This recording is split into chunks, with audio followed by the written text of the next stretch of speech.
Halo kawan-kawan semuanya, selamat datang dan terima kasih telah mengklik video ini.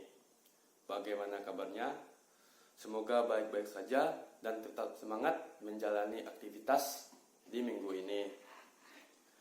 Baiklah, kali ini saya akan menganalisis suatu cerpen, yaitu cerpen yang berjudul Sepatu Tuhan karya Ugoran Prasyat. Cerpen ini termasuk ke dalam mata kuliah stilistika. Mata kuliah stilistika ini adalah mata kuliah wajib yang diajarkan di jurusan saya, yaitu jurusan Sastra Indonesia Universitas Andalas.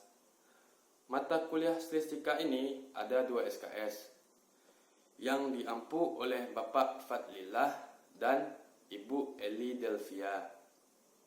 Oh ya, apakah ada yang tahu dari teman-teman apa itu stilistika? Stilistika berasal dari kata style, yang berarti gaya. Menurut Sipli, stilistika adalah ilmu tentang gaya. Untuk menganalisis suatu puisi, kita menggunakan diksi atau kosakata yang mengandung citraan, majas, dan gaya bahasa. Kali ini saya akan menganalisis cerpen Sepatu Tuhan karya Ugoran Prasyat dengan menggunakan majas. Dan apa itu majas? Menurut Profesor Tarigan, majas adalah cara mengungkapkan pikiran melalui gaya bahasa secara khas yang memperlihatkan jiwa dan kepribadian seorang penulis. Menurut Goris Kraft, majas merupakan sebuah gaya bahasa dalam karya sastra yang disampaikan dengan jujur, menarik, dan sopan santun. Dan kesimpulan majas menurut Aina Prihantini adalah bahasa kias yang dapat menghidupkan atau meningkatkan efek dan menimbulkan konotasi tertentu.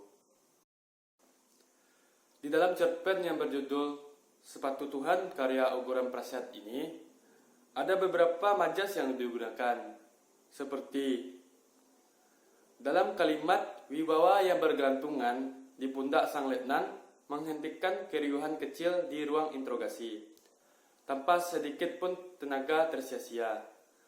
Ada kalimat yaitu wibawa yang bergelantungan di pundak sang letnan, mengandung majas hiperbola karena terkesan berlebihan atau tidak masuk akal.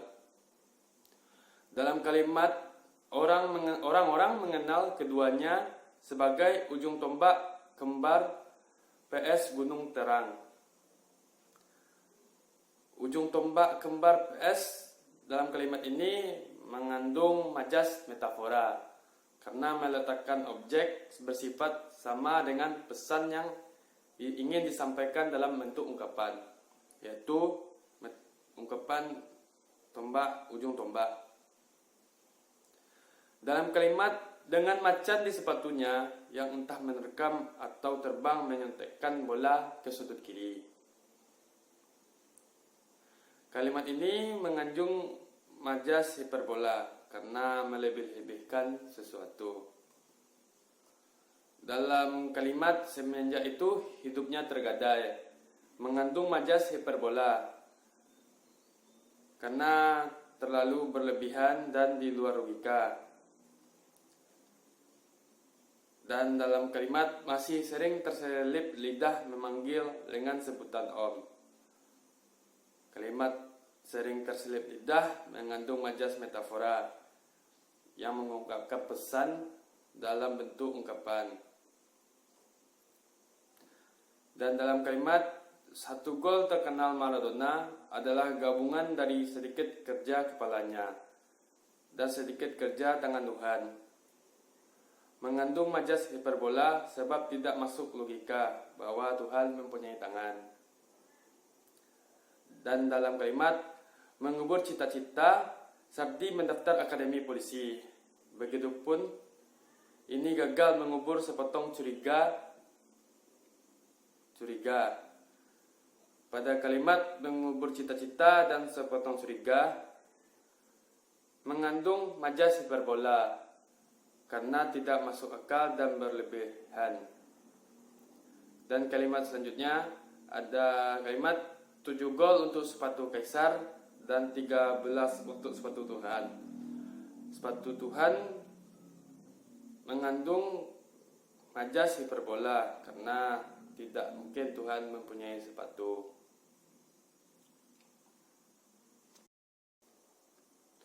Dalam kalimat besok malamnya Hasan ditabrak lari. Penanganan rumah sakit yang buruk menghentikan karir sepak bolanya. Pada kalimat ini mengandung majas ironi karena karir Hasan yang sedang naik-naiknya ditabrak lari, dan penanganan yang rumah sakit yang buruk juga membuat karirnya terputus. Dan kalimat selanjutnya ada Hasan menikah sebentar, istrinya kabur dengan seorang penyanyi dangdut.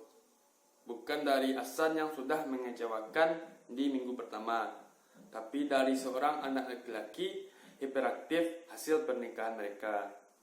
Pada kalimat ini mengandung majas ironi karena Hasan ditinggal kabur oleh istrinya yang melarikan diri dengan penyanyi dangdut sebab mendapatkan anak yang hiperaktif dari hasil pernikahan mereka. Dan kalimat selanjutnya ada kalimat ia tak peduli, memilih tenggelam di berkas catatan di depannya. Kalimat ini mengandung majas hiperbola. Kata tenggelam di berkas itu tidak masuk akal sebab berkas itu terlalu sedikit untuk bisa menenggelamkan dia. Dan kalimat selanjutnya, bagaimana orang seringkih ini bisa mempunyai kekuatan untuk melakukan kekejian. Dan dalam kalimat ini juga mengandung majas ironi, yaitu bagaimana orang yang seringkih atau tidak berdaya itu bisa melakukan kekejian atau sebuah kejahatan yang ia perbuat.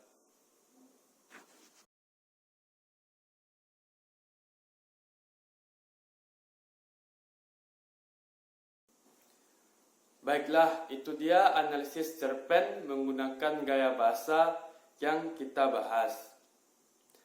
Bagaimana menurut kalian? Apakah bisa dipahami? Semoga saja bisa ya.